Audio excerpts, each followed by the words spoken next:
Friends, we shall today be discussing some hardware which is required for any controller, including the PLC.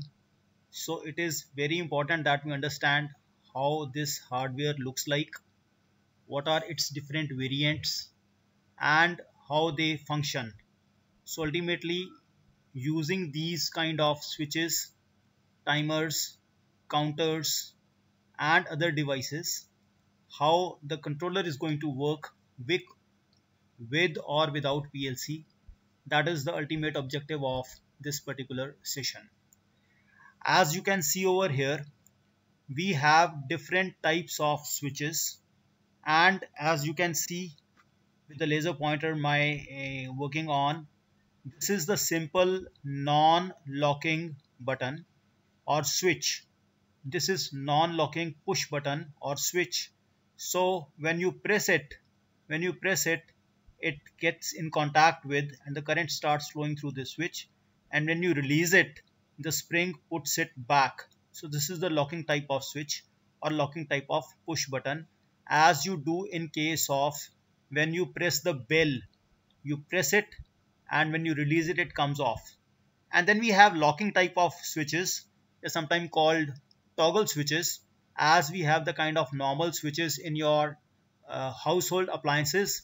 Like you want to turn on the tube light, you press it in one direction, then you turn off the tube light, you press it on the other direction, so it remains in the last position even when you remove the thumb. So this is the locking type of switch. Similarly, if you go in for even a non-locking type of switch, even in non-locking type of switch, you have normally open switch and normally closed switch. The difference between the two is that in case of normally open switch, when you press it, then the current flows. When you release it, then the current stops. In case of normally closed, when you press it, the current stops flowing, and when you release it, then the current starts flowing because it is normally closed, and on pressing it, it becomes open. So these are the two symbols which you have seen over here. Similarly, we will discuss in detail some of the switches, like you have SPDT. This will be discussed in detail also. It is called single pole double throw. Why it is called single pole? Because this is the pole. There is only one connection over here. That is why it is called single pole. Why it is called double throw? Because unlike this, which is single pole and single throw, single pole means the current incoming is at one branch, and the outcoming, the throw, is also over here in one branch. But over here, the throw is on the two different branches. It means that the current will either be connected from here to throw P1, or it can be connected to throw P2. So it is called single pole double throw. And in this case, you have multiple pole. In this case, we have multiple pole in the sense that the poles are double pole, but the throw is single. Means the current is coming from here and the current is coming from here, but the throw is single. Means this has no option but to go here. This has no option but to go here, because it has double pole. These two are kind of mechanically connected to each other. So when one is open, the other is also open. When one is closed, the other is also closed. It is simply a pair of this kind of switch, but with the difference that both will be turned on and turned off simultaneously. So this is double pole single throw. Similarly, you will have double pole double throw also, as we will be seeing in the future slides. And here we have a special kind of switch which is called break before make, and this is to be compared with make before break. So what happens in case of break before make is that you have one current coming through this point, and then it is going through this point over here. But then when you want to switch over, first of all there will be break. So for that time, current is flowing in none of the two branches. It is connected to none of the two, and then after break it will be coming to this much. So that is called break before make. So there will be a moment of time when it is connected to none of the two. But then we have another kind of switch which is diagrammatically shown over here. It may be slightly difficult for you to imagine, but in this case, right now it is connected to the upper branch, but when you press it down, it doesn't break its contact with the lower branch, with the upper branch, till it is getting connected to the lower.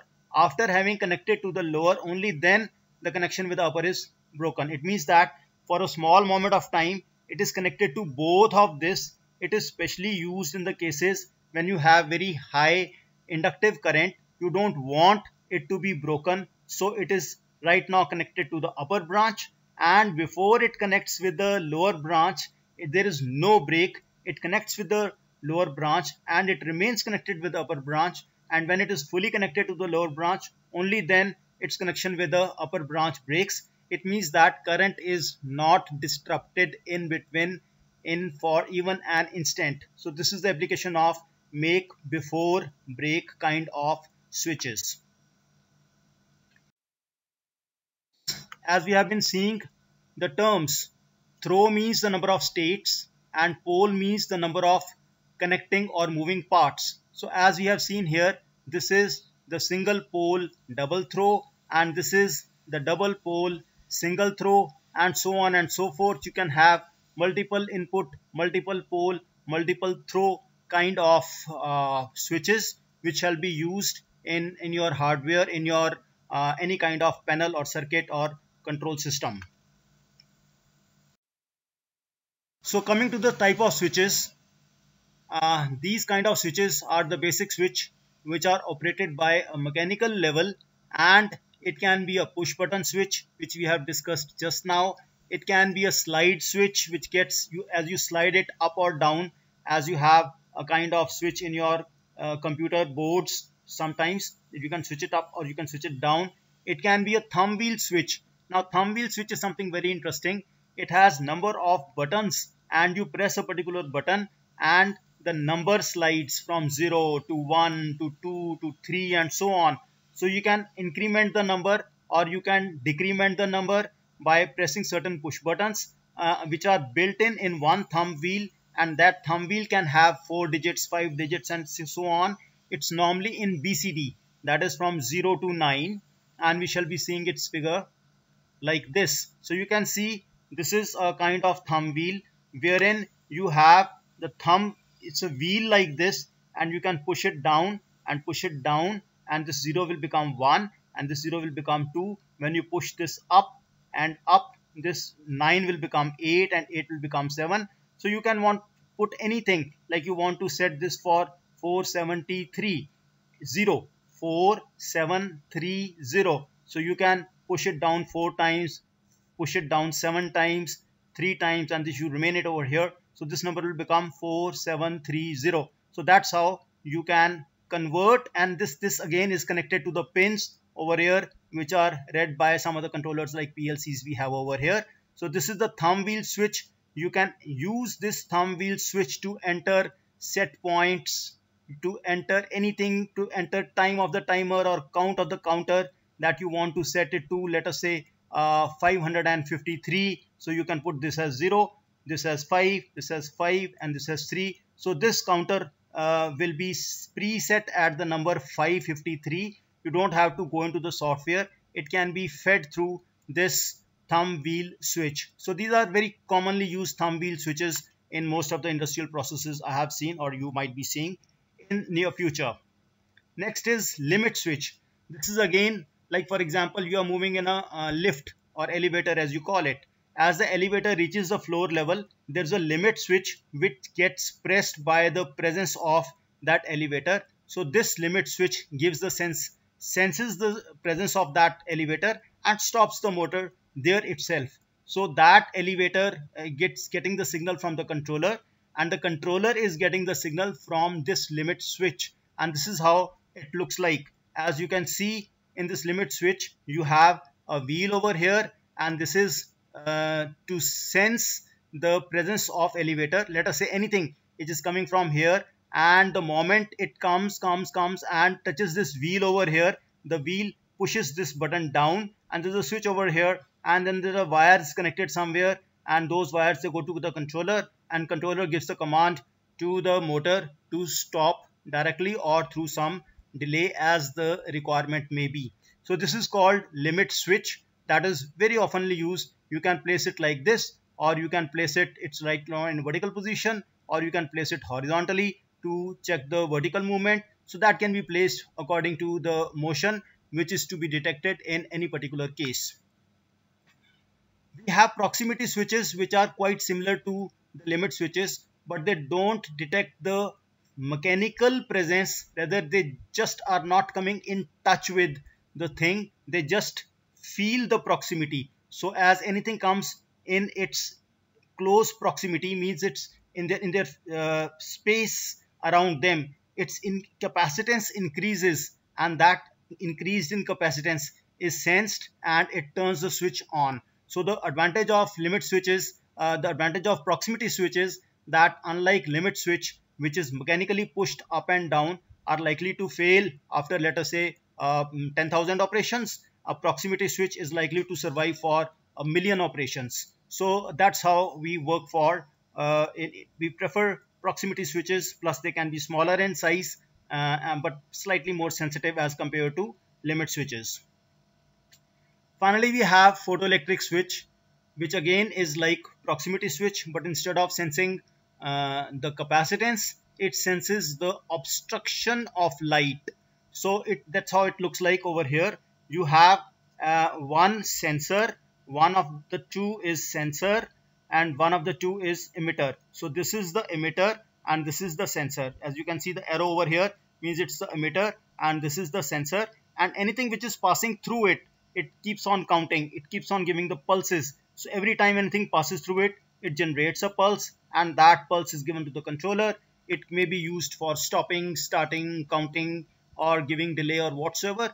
So this is called photoelectric switch. All these switches have a range. When you go and buy, they will ask you what should be the voltage range, what should be the current, how much current you want this switch to handle, 5 ampere, 10 ampere, 15 ampere, 25 ampere. For larger kind of currents, we go in for what is called relays and contactors. And for the voltages, whether it's designed for 12 volt or 220 volt, again that is the rating given to any switch. So here comes a relay. What is happening in case of relay, that in case you want higher currents to be controlled, in that case this current is not controlled directly by the controller. The controller is giving input to the coil. The coil is pulling this contact down, and this contact is made or broken as per the requirement, and depending upon the make of this contact, you can have different types of voltages and currents which can be handled. So let us say the biggest advantage of relay is that the input over here is 5 volt. The input over here is 5 volt, and this coil is designed for 5 volt. It can be 5 volt, it can be 12 volt, it can be 24 volt. So depending upon the rating of the coil, you use the output of PLC or any other controller for that particular voltage.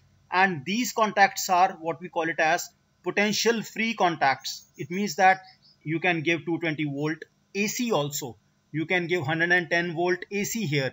You can give 5 volt DC, 24 volt DC. You can give any kind of potential over here. The same potential will be available over here when it gets energized. So these two are not connected. So whenever you want any kind of potential free contact, and which is not for very high rating, then we go in for relays. So these relays and contactors are quite similar in their approach, but the only thing is, for the lower ratings we use relays, and for the higher ratings of current, especially for the currents when you want to switch on a very heavy motor which can handle, let us say, 50 ampere or 100 ampere, for that you use contactors, because the inrush current for the motors is very high. So that is how a typical relay looks like. And this is the relay coil. When the coil gets energized, the output also is turned on. So this is the input and this is the output.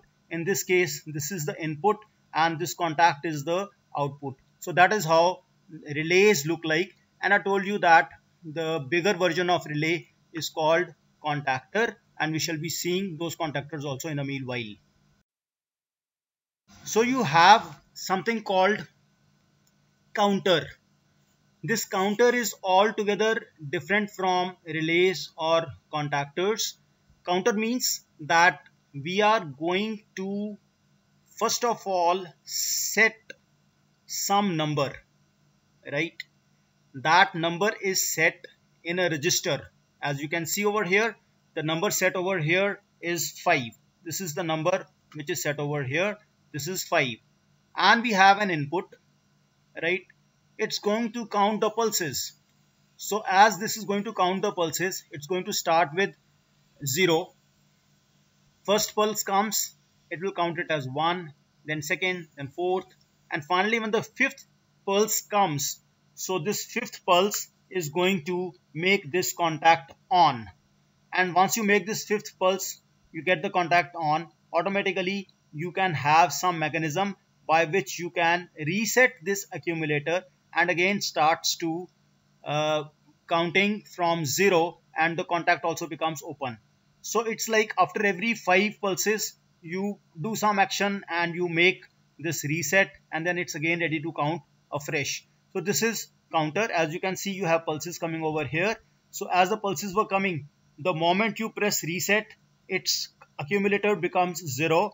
You have first pulse coming, second pulse coming, third pulse coming, fourth pulse coming. The moment fifth pulse comes, the counter makes its output as 1. Then it doesn't count any pulse. Anything more than fifth, it will remain 1. You may have n number of pulses coming over here. But then the moment you press the reset button, the accumulator again becomes 0, and then its output again becomes 0, and again it will start counting afresh as 1, 2, 3, 4. It can have number of applications. One of the application which I can clear cut see is that we were having some packets which were moving on the conveyor belt, and those were falling. The conveyor belt was making all those packets fall into one box, and we had set that counter to be at 24. So the conveyor belt is moving and the objects are falling. They were basically, reams of paper which keep on falling one over the other in a paper mill. And the moment you have 24 reams of paper, they are accumulated in one box. Then at that moment of time, the conveyor automatically used to stop, and one person used to manually remove that packet over from there, replace it by the empty basket where the packets are to be collected, and then push a button and the conveyor belt used to start again. So initially I used to wonder how is it happening, but then I immediately found that there is a counter somewhere, and that is counting, again making use of the photoelectric thing. It's generating the pulses. The photoelectric switch is actually sensing one ream of paper coming, second ream of paper coming, and so on and so forth. A ream of paper means bundle of paper. When you buy paper from your stationery store, you ask for one ream, REEM, ream of paper.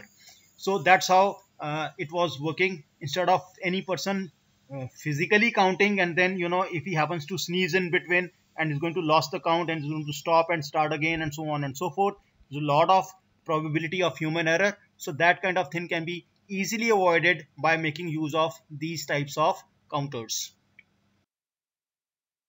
And now we have the last of the topic is the timer. And same thing happens in case of timer, but here the pulses are not on account of any physical pulse generated by passage of any entity or any object, but here the pulses are time pulses. Let us say it's a pulse is generated for 1 second, and you have exactly the same thing. You have preset it for 5, and then you reset it. The moment you reset it, then what happens? As you reset it, you can see from here, the moment you reset it over here, then the output becomes 0, and for the first pulse the output becomes 1, then 2, then 3, then 4. The moment fifth pulse comes, the output of that becomes 0. It moves from 0 to 1, and till you reset it here again. Here the reset is negative reset, means it's on is means that it's okay, and from on it becomes off. This negative edge that results in a reset, and the timer again is reset to 0. So here you have a timer which is timing out, which is giving the output till you press the reset, and the output begins only when a certain period of time, in this case 5 seconds, have elapsed. Again, these timers can be of different types. We will be discussing those timers again. We have retentive timers and non-retentive timers and so on and so forth. I can tell you here itself again, you can repeat it later. Non-retentive timer means once the time is achieved, right, and then you press the reset, the accumulator will come to 5. It means in case of non-retentive timer, let us say the pulses are coming over here, and at this point of time the pulses stop coming. As the pulses stop coming at this point of time, this count also is set from 3 back to 0. In this kind of thing, you see there is, you have pressed the button and the button is pressed for 1 second, for second, third second, fourth second, and now it is on for 5th second. This timer will be turning on, and then when you release this button, this timer will automatically turn off. But in case you release it here itself, suppose you release it here itself, it's a non-retentive timer, the count will automatically set to 0 and start from 0 again. It will come 1 and 2 and 3. In case of retentive timers, if you put it off here, the count, the initial count of 2 will remain, and when it turns on here, it will start from 3 and not from 2. So those are called retentive timers. So this is what I have explained you about the retentive and non-retentive timers. So I may not repeat this again in the future sessions. So that is how the timers look like in its physical hardware form. And in the physical hardware form, you have counters. In the physical hardware form, you have relays. So same things can be expressed in terms of PLCs. So this is one of the biggest advantage of PLC, that you don't have to use physical timers. You don't have to use physical counters. All these timers and counters are built in the software in the form of block. In one of the previous sessions, I told you you have blocks. So these blocks can be timer blocks. On these blocks can be counter blocks, or these blocks can be message blocks, and so on and so forth. So all these timers and counters in its hardware form are replaced by the software form. In the software block, you will have a block for timer, you will have a software block for counter in case of PLCs. This is one of the example of a relay logic. So first of all, let us try to understand how it looks like in hardware form. So hardware means that this is the neutral or earth, as you may call it, and the current is coming from here, and the current is going to the limit switch and coming over here, and the current is coming, this power is coming from here, it is going to this double pole single throw switch, and one part of it is going to the push button over here, and the second is going to a limit switch over here, and then the output of the limit switch over here is coming to the relay over here, and the second part of this is coming to the timer over here, and the output of this timer is connected to the motor over here. So this all is the actual physical hardware layout of this system using physical wires, physical timer, and this as such you may not be able to understand. What is happening in all this system is quite confusing, but when you place it in its ladder logic form, as you can see over here in the ladder logic form, something similar to this is happening over here. How it is happening, let us see.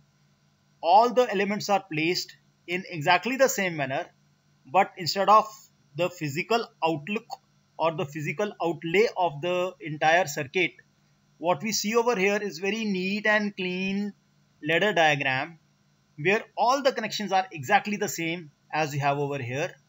You have a phase over here, you have a phase line over here, you have a neutral line over here, and similarly you have this earth. This earth is neutral, or you can call this as earth, or this as earth, or this as earth as a neutral. So this is the neutral line over here. Now if you examine carefully, if you take a minute or so, you see that over here, let us see, this is easier to understand. Power is coming, it is going to LS1, and it is going to push button, and it is going to the limit switch 2, and it's going to relay. So let us see it's happening like this or not. So power is coming from here and it is going to the limit switch and it is going to the push button 1 and it is going to the limit switch 2 and from the limit switch 2 it is going to relay 1. So this is how, and from relay 1 it is going back to the neutral.